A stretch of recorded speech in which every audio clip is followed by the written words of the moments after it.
Bismillahirrahmanirrahim. Assalamualaikum warahmatullahi wabarakatuh. Saya Zain Munawar, NIM 211030041, akan memaparkan materi dari mata kuliah Pancasila yang berjudul Kesatuan Sila-Sila Pancasila sebagai suatu sistem filsafat. Langsung saja, yang pertama ada pendahuluan.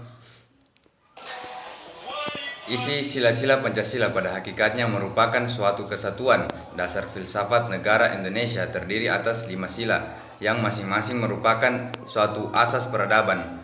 Namun demikian, sila-sila Pancasila itu merupakan suatu kesatuan dan keutuhan. Artinya setiap sila merupakan unsur bagian yang mutlak dari Pancasila. Ini berarti Pancasila merupakan suatu kesatuan yang majemuk atau tunggal. Konsekuensinya, setiap sila tidak dapat berdiri sendiri terlepas dari sila-sila lainnya.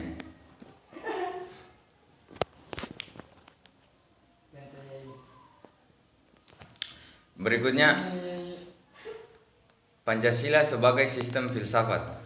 Pancasila sebagai sistem filsafat adalah suatu kesatuan yang saling berkaitan, bahkan saling berkualifikasi antara satu sila dengan sila lainnya, sehingga membentuk suatu struktur yang menyeluruh untuk tujuan tertentu.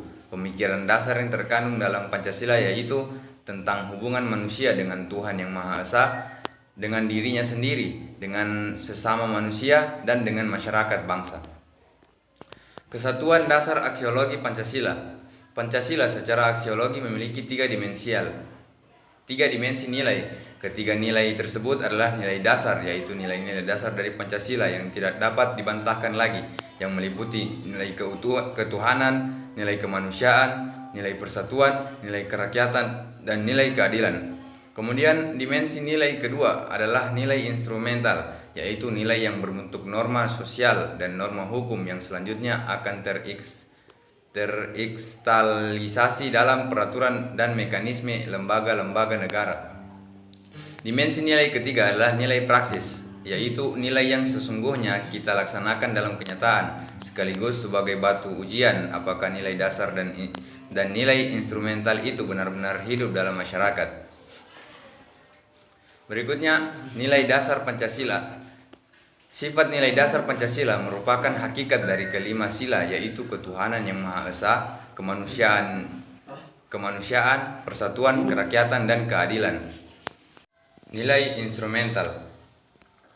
Nilai instrumental adalah penjabaran lebih lanjut dari nilai dasar secara lebih kreatif dan dinamis dalam bentuk UUD 1945 dan peraturan perundang-undangan lainnya.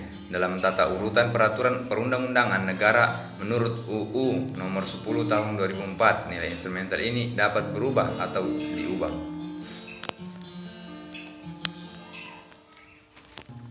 Dan nilai yang ketiga, nilai praksis Pancasila. Nilai praksis Pancasila merupakan perwujudan dari nilai instrumental yang bersifat nyata dalam kehidupan sehari-hari, termasuk dalam bermasyarakat, berbangsa, dan bernegara. Sama seperti halnya nilai instrumental, nilai praksis juga berkembang dan disesuaikan dengan perkembangan zaman serta aspirasi masyarakat. Untuk kesimpulan yang dapat kita ambil dari materi kali ini, yaitu Pancasila sebagai sistem filsafat adalah suatu kesatuan yang saling berkaitan, bahkan saling berkualifikasi antara satu sila dengan sila lainnya, sehingga membentuk struktur yang menyeluruh untuk tujuan tertentu. Pemikiran dasar yang terkandung dalam Pancasila yaitu tentang hubungan manusia dengan Tuhan Yang Maha Esa, dengan dirinya sendiri, dengan sesama manusia, dan dengan masyarakat bangsa. Nilai-nilai dasar dari Pancasila yang tidak dapat dibantahkan lagi, yang meliputi nilai ketuhanan, kemanusiaan, nilai persatuan, nilai kerakyatan, dan nilai keadilan. Nilai instrumental yaitu nilai yang berbentuk norma sosial dan norma hukum yang selanjutnya akan terkristalisasi dalam peraturan dan mekanisme lembaga-lembaga negara. Nilai praksis merupakan perwujudan dari nilai instrumental yang bersifat nyata dalam kehidupan sehari-hari, termasuk dalam bermasyarakat, berbangsa, dan bernegara. Baik, mungkin hanya sekian dari materi saya. Ada salah kata-kata dari saya, mohon dimaafkan. Lebih dan kurangnya saya mohon maaf. Billahi taufiq wal hidayah. Assalamualaikum warahmatullahi wabarakatuh.